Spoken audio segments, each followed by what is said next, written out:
Middle ఈస్ట్‌లో యుద్ధం మొదలైన దగ్గర నుంచి చమురు ధరలు విపరీతంగా పెరుగుతున్నాయి. గత సంవత్సర కాలంగా ఎవరైతే రష్యా నుంచి చమురు కొనుక్కుంటున్నారో వాళ్ళపైన అమెరికా విపరీతమైన శాంక్షన్స్ మొదలెట్టింది. అప్పట్లో ఇండియా పైన కూడా విపరీతమైన టారిఫ్‌లేసింది. అయితే యుద్ధం మొదలయ్యాక రష్యా నుంచి ఆయిల్ కొనుక్కునే వాళ్ళకి కాస్త మినహాయింపు ఇచ్చింది. దాన్ని ఈ మధ్య మళ్ళా పొడిగిస్తూ అంటే రష్యా నుంచి ఆయిల్ కొనుక్కునే వాళ్ళకి శాంక్షన్స్ వేయకుండా ఇంకొంతకాలం పాటు వేవర్ ప్రకటించింది. అంటే మినహాయింపు ఇచ్చిందనమాట. ఇరాన్ యుద్ధం మొదలయ్యాక హార్ముజ్ స్ట్రెయిట్ నుంచి ఆయిల్ సప్లై అనేది చాలా తగ్గిపోయింది కాబట్టి రష్యా నుంచి ఆయిల్ కొనుక్కోక తప్పదు. లేకపోతే చమురు ధరలు ఇంకా విపరీతంగా పెరిగే అవకాశం ఉంటుంది. కాబట్టి అమెరికా ఈ శాంక్షన్ వేవర్ అనేది చాలా దేశాలకు ఇచ్చింది. ఇండియాకు కూడా ఇది ఉపయోగం అనమాట.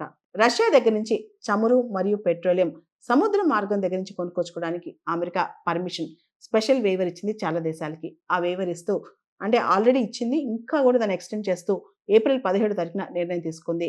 ఈ మినహాయింపు దాదాపు ఇంకో నెల రోజుల పాటు అమల్లో ఉంటుందని కూడా మనకు అర్థమవుతోంది. అయితే ఇరాన్, నార్త్ కొరియా, క్యూబాకు మాత్రం ఎటువంటి మినహాయింపులు ఇవ్వలేదన్నమాట. ఆ దేశాలతో అమెరికా చాలా కఠినంగా ఉంటుంది. ఇకపోతే ప్రపంచ చమురు మార్కెట్ గమనిస్తున్న నిపుణులు మాత్రం అమెరికా తీసుకునే నిర్ణయం ఏదైతే రష్యా నుంచి ఆయిల్ కొనుగోలుకు వివరించిందో భారతదేశానికి భారీ ఊరటనిస్తుందని చెప్పి అభివర్ణిస్తున్నారు. అమెరికా ప్రకటన ప్రధానంగా కొన్ని దేశాలకు లబ్ధి చేకూరుస్తుంది. భారతదేశానికి కూడా ఇది శుభ పరిణామం. మన దేశం కూడా భారీ ఊరట లభిస్తుంది.